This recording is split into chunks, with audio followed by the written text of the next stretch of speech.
জুলাই যে বিপ্লব হয়েছে সেই বিপ্লবে আমরা সবাই এক বিন্দুতে এসে মিলিত হয়েছিলাম। আমরা সবাই মজলুম ছিলাম। আমরা জালেম হাসিনার বিরুদ্ধে একসাথে আন্দোলন করে আমরা তার পতন ঘটিয়েছি। তো সেই কারণে আমরা এই টেবিলে যারা এখানে আছি, আমরা যে প্রজন্ম আছি, আমরা সবাই জুলাইয়ের প্রজন্ম। তো জুলাই আমরা এক একজন যোদ্ধা। তো সেই কারণে আমরা সবসময় এই জুলাইয়ের চেতনাটাকে লালন করার জন্য সবসময় চেষ্টা করবো ইনশাআল্লাহ। দেখেন, এই জুলাই বিপ্লব যখন শুরু হয়েছিল 5 জুন থেকে 36 জুলাই পর্যন্ত এবং 36 জুলাই পরবর্তী সময়ে অনেকগুলো স্মৃতির সাথে আমি জড়িত ছিলাম এবং নীতি নির্ধারণ এবং মাঠ পর্যায়ে সমন্বয়ের সাথে এখানে আমরা যারা আছি আমরা সবাই একসাথে কাজ করেছি। যখন ঢাকা বিশ্ববিদ্যালয়ে ছাত্রলীগের সন্ত্রাসীরা আমাদের ভাই বোনদের উপর হামলা করে, হামলার পরবর্তীতে সারা দেশে একটা আতঙ্ক ছড়িয়ে পড়ে, বিশেষ করে ঢাকা বিশ্ববিদ্যালয়ে তখন আতঙ্ক ছড়িয়ে পড়েছিল। পরবর্তীতে কর্মসূচি নামানোটা আমাদের জন্য সবচেয়ে কঠিন কাজ ছিল, কিন্তু সেদিন থেকে আমার যেহেতু আগে থেকে প্রাইভেট বিশ্ববিদ্যালয়ে আমাদের বন্ধু ছোট ভাইদের সাথে পরিচয় ছিল এবং বিভিন্ন অ্যাক্টিভিস্টদের সাথে পরিচয় ছিল, আমি সেদিন দেখতে পেয়েছি যেদিন ঢাকা বিশ্ববিদ্যালয়ে 15 জুলাই আপনারা দেখতে পেয়েছেন ছাত্রলীগের সন্ত্রাসীরা, আওয়ামী লীগের গুন্ডারা আমাদের বোনদেরকে মেরে রক্তাক্ত করেছিল। সেদিন আমরা সিদ্ধান্ত নিয়েছিলাম চাঙ্গাপুর থেকে আমরা ছাত্রলীগের সন্ত্রাসীদেরকে প্রতিহত করব এবং আমরা ঢাকা বিশ্ববিদ্যালয় ক্যাম্পাস ছাত্রলীগ মুক্ত করব। এবং সেদিন এই প্রাইভেট বিশ্ববিদ্যালয়ে আমার অসংখ্য ভাইরা সেদিন চাঙ্গাপুরে একত্রিত হয়েছিল। তারা এই আমার ভাই বোনদের রক্তাক্ত চেহারাগুলো দেখে তারা বসে থাকতে পারে নাই। এবং এরপর থেকে এবং একই সাথে সেদিন যাত্রাবাড়ি থেকে আমার অনেক মাদ্রাসার শিক্ষার্থীরাও সেদিন একত্রিত হয়েছিল। পরবর্তীতে আপনারা জানেন 16 জুলাই শহীদ মিনারে একটা গণজাগরণ হয়েছে এবং সারা দেশে মুক্তিকামী ছাত্র জনতা রাস্তায় নেমেছিল এবং রংপুরে আমাদের ভাই আবু সাইদ তার 2 হাতকে প্রসারিত করে শহীদ হয়েছিল। চট্টগ্রামে ভাই ওয়াসিম শহীদ হয়েছে, শান্ত শহীদ হয়েছে, 6 জন ভাই শহীদ হয়েছে। এবং যখন এই 6 জন ভাইয়ের শাহাদাতের কথা আমরা শুনতে পেলাম, তখন আমরা সিদ্ধান্ত নিলাম আমাদের এই আন্দোলন হাসিনার পতন না হওয়ার আগ পর্যন্ত চলতে থাকবে। আমরা যদি একজন থাকে আমরা একাই আন্দোলন চালিয়ে যাবো ইনশাআল্লাহ। এর পরবর্তীতে 17 জুলাই হাসিনা এত বেশি ভয় পেয়ে গিয়েছিল, সেই ঢাকা বিশ্ববিদ্যালয় ক্যাম্পাসকে বন্ধ ঘোষণা করছে। আমরা যখন গাইবান্ধা যারা যখন কফিন মিছিল করছিলাম ঢাকা বিশ্ববিদ্যালয় 20 চত্বরে, সেই ঢাকা বিশ্ববিদ্যালয়কে বন্ধ ঘোষণা করছে। এবং এখন যত সহজে আমি বর্ণনা করছি, পরিস্থিতি তখন অত সহজ ছিল না। যখন ঢাকা বিশ্ববিদ্যালয় ক্যাম্পাস বন্ধ ঘোষণা করছে সবাই হতাশ হয়ে পড়ছে। মূল সারি যারা সমন্বয়ক ছিল তারাও আমাকে ফোন দিয়ে হতাশা ব্যক্ত করছিল, আন্দোলনে তাদের ভবিষ্যৎ কি। এবং তখন আমরা আমাদের জায়গা থেকে সারা দেশের যারা সমন্বয়ক ছিল, অ্যাক্টিভিস্ট যারা আছে, আমাদের প্রাইভেট বিশ্ববিদ্যালয়ের বন্ধু ছোট ভাই যারা আছে, সাংবাদিক, মানবাধিকার কর্মী, আমরা সবার সাথে তখন মিটিং করেছিলাম এবং আমরা সিদ্ধান্ত নিয়েছিলাম এই আন্দোলনটাকে আমরা সারা দেশে ছড়িয়ে দিব। 18 জুলাই প্রাইভেট বিশ্ববিদ্যালয়ের আমাদের ভাই বোনরা তারা যেভাবে রাস্তায় নেমেছে এবং শহরের মধ্যবিত্ত শ্রেণী, আরবান মিডল ক্লাস, তাদের তো এই কোটা দরকার নাই, তারা যেভাবে রাস্তায় নেমেছে এবং আমাদের যারা প্রবাসী ভাই বোনরা আছে তারা যেভাবে প্রতিরোধ এবং তারা প্রতিবাদ করেছিল, আমি মনে করি জুলাই বিপ্লব সফল হওয়ার পেছনে অন্যতম একটা মাত্রা যুক্ত করেছিল আমার এই প্রাইভেট বিশ্ববিদ্যালয়ের ভাই বোনরা এবং আমাদের এই শহরের মধ্যবিত্ত শ্রেণী এবং আমার এই প্রবাসী ভাই বোনরা, তারা এই আন্দোলনটাকে সারা দেশ ব্যাপী ছড়িয়ে দিয়েছিল।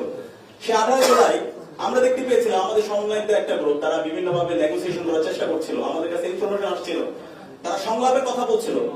তখন আমি সুস্পষ্ট ভাবে প্রথম সারির সমন্বয় সবাইকে আমি ফোন দিয়েছিলাম, আমি বলেছিলাম রক্তের উপর কোনো সংলাপ হইতে পারে না। অলরেডি আমাদের অনেক ভাই বোনরা শহীদ হয়েছে, আমাদের প্রাইভেট বিশ্ববিদ্যালয়ের ভাই বোনরা তারা জীবন দিচ্ছে। এই অবস্থায় সংলাপের টেবিলে যাওয়া মানে শহীদদের সাথে বিদ্রোহী করা। সুতরাং সংলাপের কোনো সুযোগ নাই, হাসিনার পতন না হওয়ার আগ পর্যন্ত আমরা আন্দোলন চালিয়ে যাব। এই ক্ষেত্রে আমাদেরকে রাস্তা দেখিয়েছে আমাদের এই প্রাইভেট বিশ্ববিদ্যালয়ের ভাই বোনরা। আমি শ্রদ্ধার সাথে আজীবন আমাদের এই পুরো জাতি শ্রদ্ধার সাথে আমাদের এই প্রাইভেট বিশ্ববিদ্যালয়ের ভাই বোনদের স্যাক্রিফাইসকে, তাদের কন্ট্রিবিউশনকে আমরা সারা জীবন আমরা রাখি এবং এখানে যখন এই প্রাইভেট বিশ্ববিদ্যালয়ের আমাদের ভাই বোনরা নামলো এবং এর মধ্য দিয়ে হাসিনা যখন বিভিন্ন ভাবে তার ইন্টেলিজেন্সকে ব্যবহার করে যখন চেষ্টা করছিল আন্দোলনকে বন্ধ করার জন্য, কোটা মেনে নেবে, বিভিন্ন ভাবে যখন সে মেকানিজম করছিল, এর মধ্যে আমরা শুনতে পাচ্ছিলাম যে কোনো সময় ইন্টারনেট চলে যেতে পারে, কার্ফিউ জারি হতে পারে। এবং ঠিক ওই অবস্থায় ওদের রাতেই ইন্টারনেট ব্ল্যাক আউট হয়ে যায়, আপনাদের মনে থাকার কথা।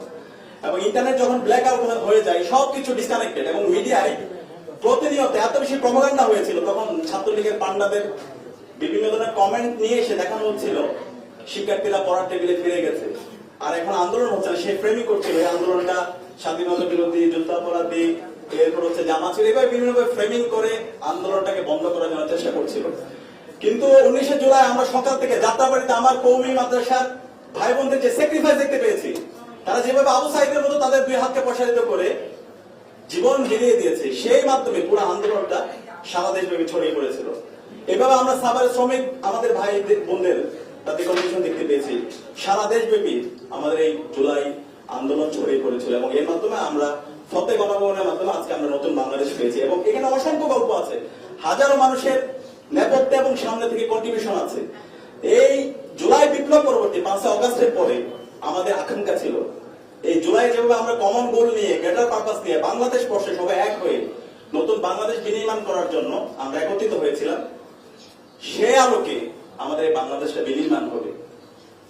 কিন্তু আমরা দেখতে পেয়েছি জুলাইয়ের পরে এই জুলাই বিপ্লবে যে মানুষগুলো সবচেয়ে ক্রুশিয়াল টাইমে কন্ট্রিবিউশন রেখেছে, আমার এই প্রাইভেট বিশ্ববিদ্যালয়ের ভাই বোন, আমার এই কওমি মাদ্রাসার শিক্ষার্থী, আমার এই শ্রমিকরা, বিভিন্ন প্রবাসী, শ্রমজীবী এবং বিভিন্ন রাজনৈতিক দল ওই সময়ে যে কন্ট্রিবিউশন রেখেছে তাদেরকে সবাইকে কর্নার করে দেওয়া হয়েছে, তাদেরকে আদানি করা হয়েছে, একটা নির্দিষ্ট গ্রুপের মধ্যে পুরো জুলাইকে নিয়ে আসার চেষ্টা করা হয়েছে।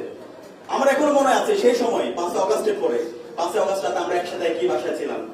পরবর্তীতে এই শপথ প্রোগ্রামের পরে আমরা ক্রমাগত বলেছি আজকে যারা মূল সারি সমন্বয়ক আছে তাদেরকে, ভাই এই জুলাই বিপ্লবের পর আমাদের একটা প্রক্লেমেশন দরকার, একটা ঘোষণাপত্র দরকার, একটা ন্যাশনাল কনসেনসাস দরকার, যেন এর মাধ্যমে আগামী বাংলাদেশ বিনির্মাণ হয়। কিন্তু তখন আমরা এই সমন্বয়কদের থেকে শুনতে পেয়েছি তারা একটা পার্টি ফরমেশন করতে চায়, অথবা তারা নিজেদের মতো করে এই বিপ্লবটাকে নিজেদের মধ্যে নিয়ে যেতে চায়। তাদের কাছে এটাই সবার আগে, তাদেরকে বাংলাদেশ পরিবর্তনের চাইতে তাদের কাছে নিজেদের আখে গোছানোটা সবচেয়ে বড় হিসাবে আমরা তখন দেখতে পেয়েছি। এবং এই তাদের বিট্রয়ালের কারণে, সঠিক সময়ে সঠিক সিদ্ধান্ত না নেওয়ার কারণে, এবং এই বিপ্লবের যারা স্টেক ছিল তাদেরকে ডিনাই করার কারণে, হিস্ট্রিক্যাল করাপশন করার কারণে আজকে 1 বছর পরে আমরা দেখতে পাচ্ছি বিভিন্ন ধরনের বিভাজন তৈরি হয়ে গেছে।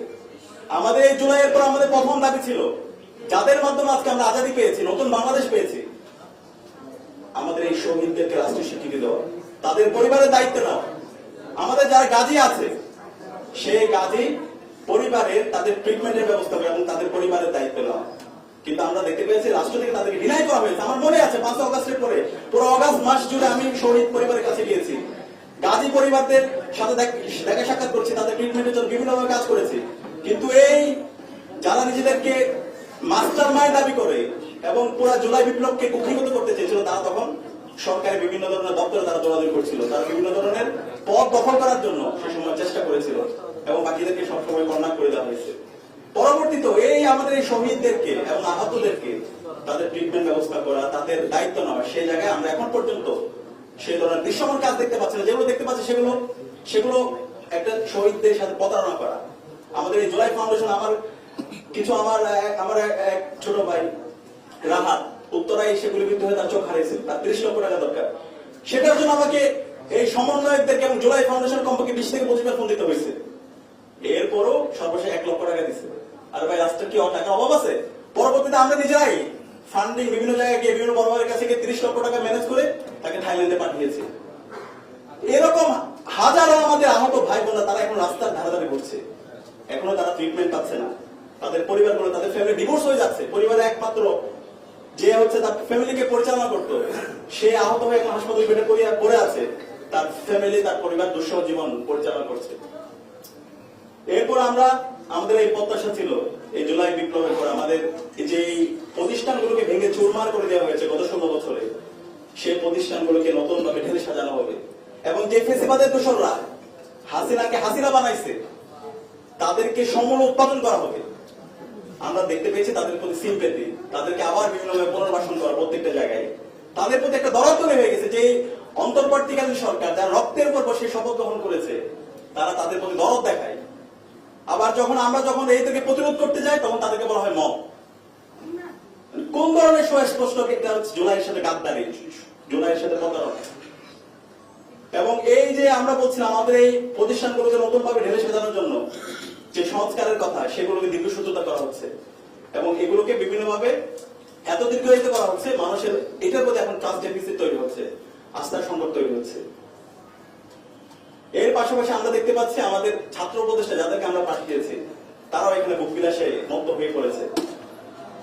মিডিয়ায় যে ফেসিজম, সে ফেসিজমকে দূর না করে বরং সে ফেসবুকে এসে বিশাল নালিশ দিচ্ছে এবং ক্রমাগত ভাবে এই জুলাইয়ের যে স্টেপ গুলো আছে সেই স্টেপ গুলোর মধ্যে বিভাজন তৈরি করার জন্য সে ক্রমাগত ভাবে বিভিন্ন ধরনের কাজ করে যাচ্ছে এবং ফেসবুকে আমরা তার দেখতে পেয়েছি তার বিভিন্ন ধরনের অ্যাক্টিভিটিস। তো এইভাবে যদি ছাত্র প্রদেশ এবং এখানে ছাত্র প্রদেশের আমাদের বিকৃতি হিস্ট্রি দেখতে পেয়েছি, ওনারা বই লিখছে কিন্তু এই বইয়ের মধ্যে একটা হিস্ট্রিক্যাল করাপশন সকল স্টেকদেরকে অস্বীকার করা হচ্ছে এবং তাদের মতো করে পুরো ইতিহাসকে রচনা করা হচ্ছে। তো এইরকম কাজ করার মাধ্যমে আজকে জুলাইয়ের যে ঐক্য ছিল সেই ঐক্যের মতো আজকে ফাটল তৈরি হয়েছে, আজকে বিভাজন তৈরি হয়েছে। তো সে কারণে আমি সবাইকে অনুরোধ করবো, ভাই একটা জাতি আর কত রক্ত দিবে? গত 54 বছরে তো আমরা কম রক্ত দিইনি। এই জুলাই এত রক্ত দেওয়ার পরে 2000 আমাদের ভাই বোন শহীদ হওয়ার পরও, 40,000 আমাদের ভাই বোন গাজী হওয়ার পরও যদি আমরা আমাদের এই বাংলাদেশকে নতুন ভাবে বিনির্মাণ করতে না পারি, আমাদের পরবর্তী প্রজন্ম আমাদেরকে ক্ষমা করবে না। আমাদের পরবর্তী প্রজন্ম আমাদেরকে ক্ষমা করবে না।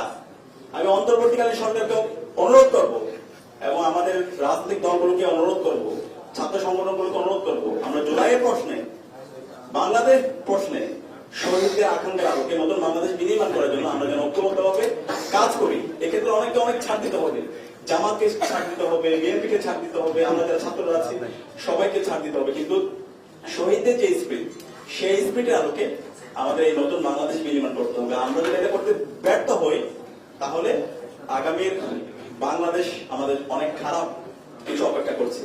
আমাদেরকে কমন এনিমি ঠিক করে সবাইকে ঐক্যবদ্ধভাবে ন্যাশনের প্রশ্নে, ন্যাশন বিল্ডিং এর জন্য সবাইকে একসাথে কাজ করতে হবে এবং এটাকে আমি আশাবাদী, আমি বিশ্বাস করি এই যে প্রজন্ম আছে সেই প্রজন্ম তারা পারবে ইনশাআল্লাহ। এই জুলাইয়ের মধ্য দিয়ে একটা প্রজন্ম তৈরি হয়েছে যেটা নিয়ে আমরা সবচেয়ে বেশি আশা করতে পারি।